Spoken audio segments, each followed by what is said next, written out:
Good morning, St. Louis. Welcome to another video. It was a late one last night. We were up until about midnight watching St. Louis City versus Portland Timbers, but it was worth it, wasn't it? And we've only gone and done it once again. 9 points from 9, matching history, I believe, and setting ourselves up for the opportunity to make history in our fourth game and make it 4 from 4. Let's not get ahead of ourselves though. Let's break down this game that we just had against Portland Timbers in Portland. A 2-1 win, once again coming from behind. That's something that City have done in the last 2 games, and now they've made it 3.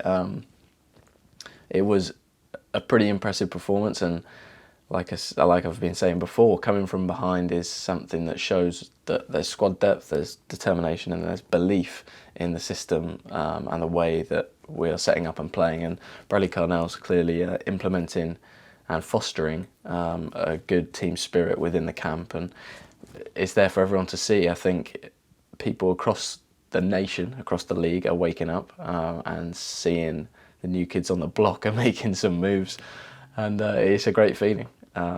Massive shout out to Carl Hebert, Captain Canada, for getting his first MLS goal. Couldn't happen to a better person, and so glad that it did happen, because that meant we got the win. 2-1 win, and yeah, just a very good performance overall. And a lot of good things to take away from it, and we're going to dive into it. But first, let's talk about the way the game started. Not ideal, to say the least. Pretty much straight from kickoff, Portland had a quick move, felt very much like a counter-attack, but somehow they managed to get in behind the back line, had a good shot that Berkey saved, a good save that resulted in a corner. From that corner, they miss a header, or we defend the header just slightly, and they get another corner, which they score from. So obviously not the start of the game that you want. But in fairness, the guy that scored, McGrath, I believe his name was, he's a big lad, very big lad, and I think when looking at the build and the size of our players compared to Portland's, there was a bit of a mismatch in terms of some of those outfield players that we have in the midfield areas, coming back to mark those defenders. Slightly overwhelmed, potentially. And I guess Portland deserved it, because they made 2 big chances before that, and then they scored on the third. So that was the way that the game kicked off, and you're thinking, wow, that is a long old trip to Portland, and that's not the start you want. But the best thing about it is that you got a lot of time to come back if they score in the first minute. And some would say maybe they scored too early.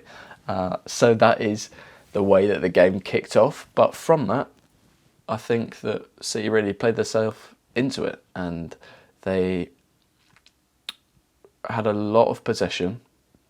I think Bradley Carnell came out before the game and mentioned how that's how he expected it to go, that we would have more ball possession, and that is the way that it panned out.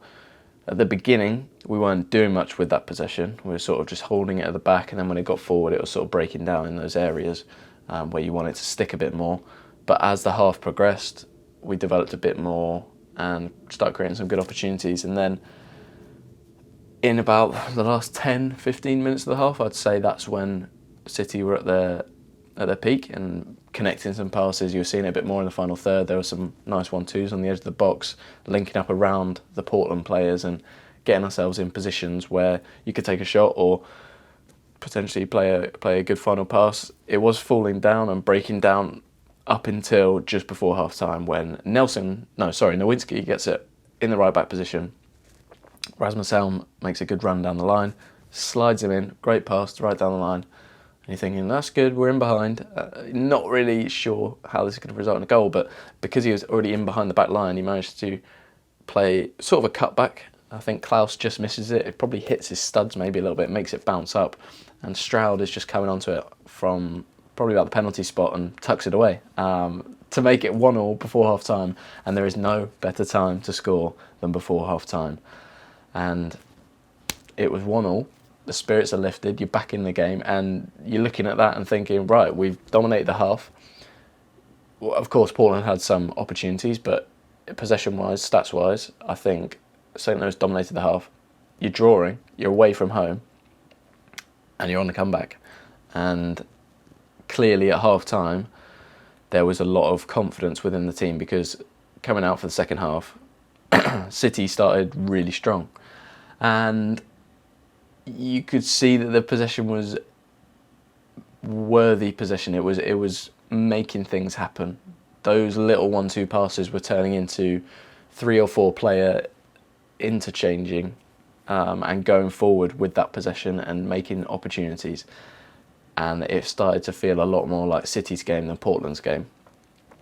Of course, it took a long time to get to the goal that put us ahead, but the longer you go, the further you down the line, and you're thinking, right, okay, if we can, I mean, it's a draw right now, we'll get a point, keep the unbeaten streak going, and we're away from home, that'll do us. But there was that little bit in the back of the mind thinking, there's a chance here, there's a chance, because we were creating a lot of opportunities.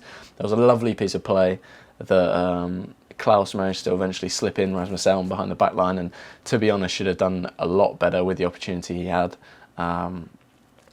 I think maybe he should have taken a touch, but at the end of the day, if he was going to hit it first time, he needed to properly connect with it, and he just didn't quite connect with it, and it was a bit of a soft one back to their goalkeeper. So that was a very big chance. It was screaming out for a late drive into the far side netting, to be honest, but, you know, everybody makes mistakes in pressurised situations. That's what happens. So at that point, you're thinking, okay, we're making these chances. Maybe we're not taking them, but at least Portland aren't making as many. They do, of course, make a few chances throughout the half, and you think, that was close. Let's keep this. Let's not set off that bloody chainsaw bloke behind the goal.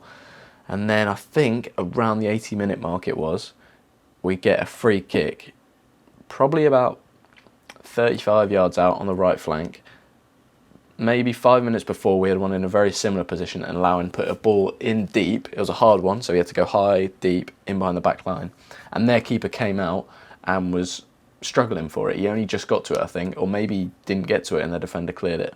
So 5 minutes post that, we get another free kick, slightly further, slightly wider. Puts a great ball in behind the back line. Once again, I think the keeper from the previous one has thought, right, I don't want to come out, because he's got that in the back of his head that he didn't quite get to the first one. So stays on his line. It bounces somehow, because it's one of those balls where it's gone in behind the back line as they're chasing backwards. I think it's bounced, and it's just gone to Carl's head off the bounce, and he's managed to steer it on target to back across goals to the back post. And you're thinking, oh, is he going in? Is he going in? Is he going to miss? Is he going to just creep in? And it goes in. The Portland Timbers defender can't get to it. He ends up booting it into the roof of the net, but the shot's on target before he's touched it. And it's a Carl Hebert goal. First ever MLS goal. And City are 2-1 up. Another comeback, another win, another 3 points. And they've only got 10 minutes to hold on to get all of those. And they do so. They do so. And it's such a good feeling. It's such a great feeling to see people that you've rooted for and a team that's clearly gelling make such an impact and be able to set the league on fire as they are doing. So that was pretty much it. That's a match reaction. It's 2-1. It's great, and looking forward to next week when we're back at home, and hopefully we can make history and get that 4th win in a row. Hope you've enjoyed it, guys. A little shout out to Miggy Perez as well for starting his first ever MLS game at the age of 17. You're doing big things, mate. Massive shout out to the Perez family, and yeah, keep going. Up the City. I'll see you next time.